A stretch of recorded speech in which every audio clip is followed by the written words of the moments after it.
Good morning, children. Today we are going to do Jodi's Fawn, part 1. I have an interesting video for you on Jodi's Fawn, part 1. Please watch it and enjoy. So, here is the video for you. Enjoy the video. This is Jodi's fawn. Jodi allowed his thoughts to drift back to the fawn. He could not keep it out of his mind.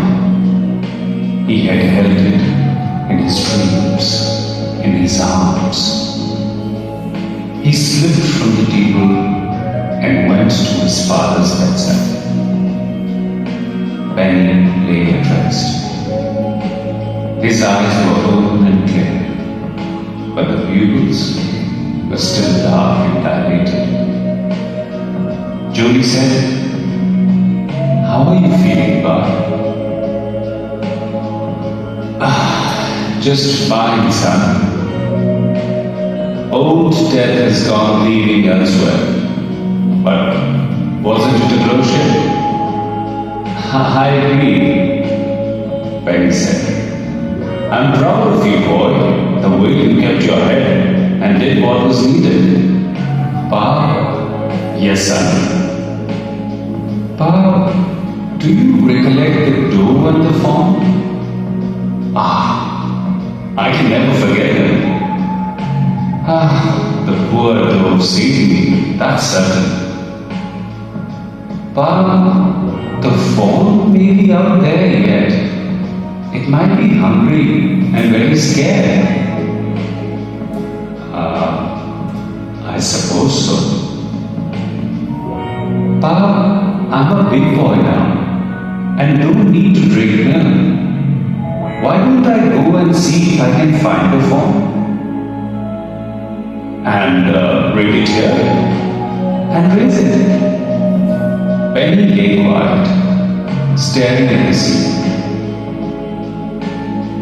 "Boy, you've got me handed.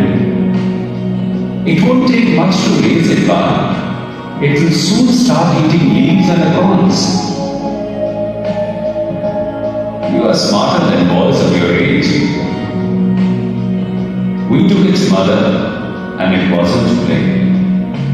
Sure, it seems ungrateful to leave it to starve. Son, I can't say no to you. I never thought I'd live to see another day.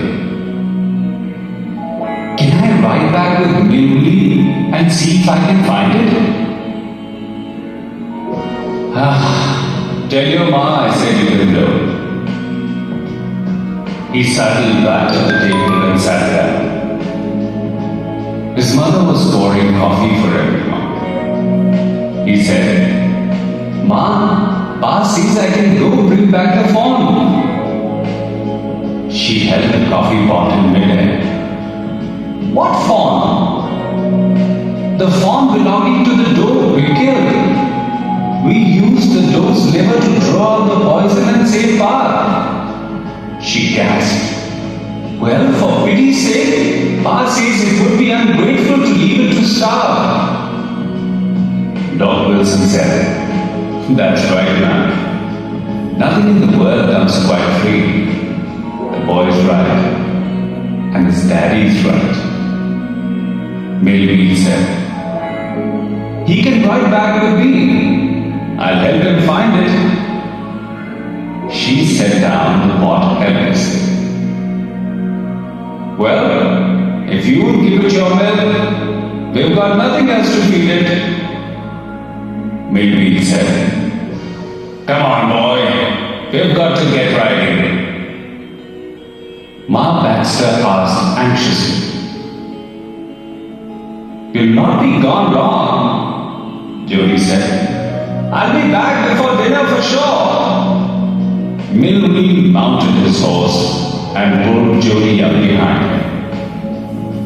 He said to Millie, "Do you think the fawn's still there? Will you help me find him?" "We'll find him. if he's alive. How do you know it's a he? The spots were all in a line.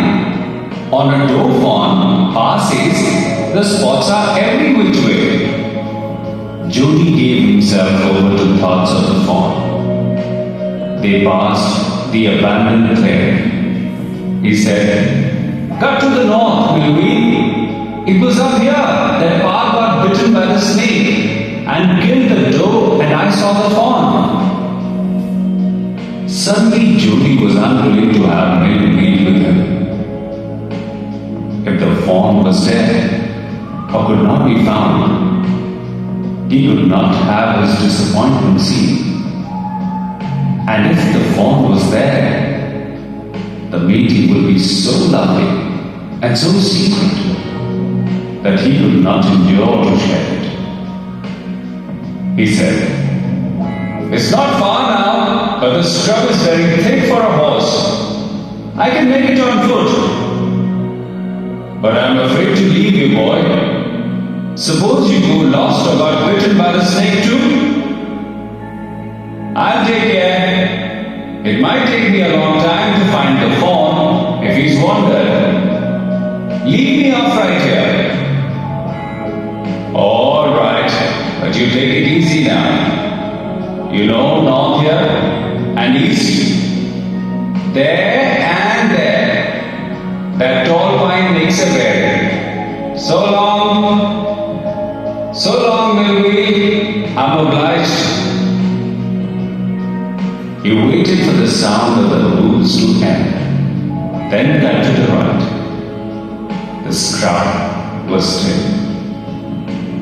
Only his own crackling of twigs sounded across the silence. He wondered for an instant if he had mistaken his direction. Then a buzzard rose in front of him and flapped into the air. He came to the clearing under the oaks. Buzzards sat in a circle around the carcass of the doe. They turned their heads on their long, scrawny necks and hissed at him. He threw his bow at them, and they flew into an adjacent tree. The sand showed large cat prints, but the big cats killed fresh, and they had left the doe to the carrion birds. He parted the grass at the place where he had seen the fawn. It did not seem possible that it was only yesterday. The fawn was not there. He circled the clearing. There was no sound, no sign. The buzzards clapped their wings, impatient to return to their business. He returned to the spot where the fawn had emerged and dropped on all fours, studying the sand for the small hoof prints. The night's rain had washed away all tracks, except those of cat and buzzards.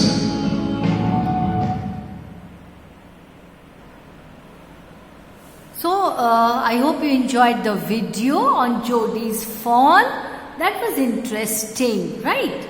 Now let's have a look at the essence of the story, Jody's fawn.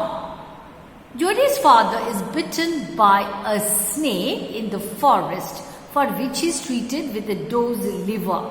So what happens to Jody's father? He is bitten by a snake in the forest, and for that what treatment is given? He is treated with a doe's liver. That means the doe has to be killed, yes, to take out its liver. So the doe is killed and the fawn is left alone. You can see in the picture the doe and the fawn. What happened? The doe is killed, but the fawn is not. So the fawn is without its mother. The thought of the fawn fending for itself when it could hardly even walk leaves Jody sleepless. That means Jody is sleepless, is disturbed, you know. He requests his father to let him go and fetch the fawn and look after it till it can take care of itself. So he wants to go and get it and take care of that fawn, that is a baby deer.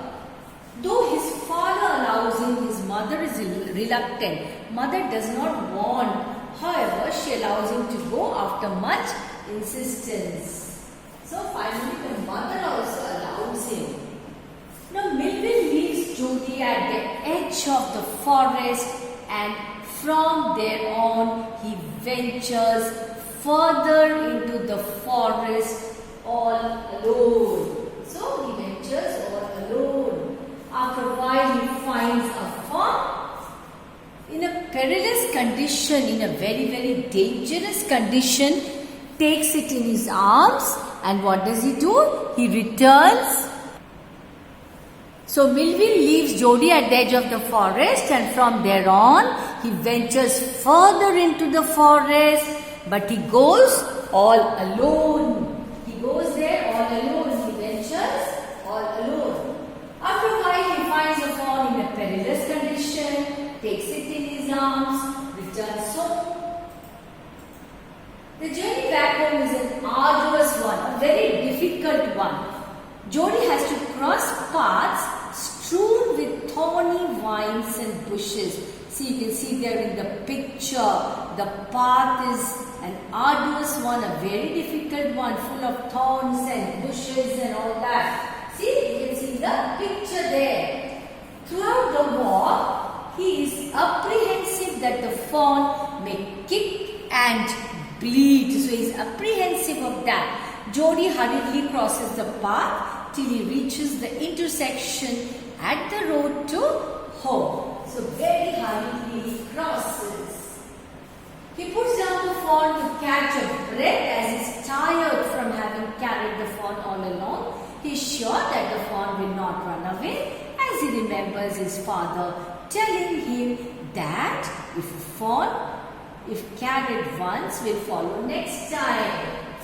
That is what it does. Jody tries hard to reach the fawn and picks him up, but alas, he is exhausted and in deep pain. So what does he do? He wobbles and cries. He wants to call out to the fawn, but is afraid of scaring him away instead. Fawn is a baby, dear children. Very easily it gets scared. Although Jody manages to lift the fawn in his arms again and walk for some distance, he has to stop again as he gets too tired. So he walks some distance, then after that he stops. Why? Because he is so tired. Jody walks back home for the rest of the journey, and the fawn follows him. On reaching home, the fawn refuses to climb the stairs. So it refuses to climb the stairs. He picks it again and goes to his father, who is glad at his son's achievement. Jody feeds some milk to the fawn, and thus a tender bond of love and care is forged between them. So a bond of love, friendship and care is established between Jody and the fawn. See how he is holding the fawn, Jody, with so much of love, care and affection. So that's all for this session, children. Please read Jody's Fawn Part 1, underline all the difficult words and write down the meanings in your notebooks. That's all. Bye.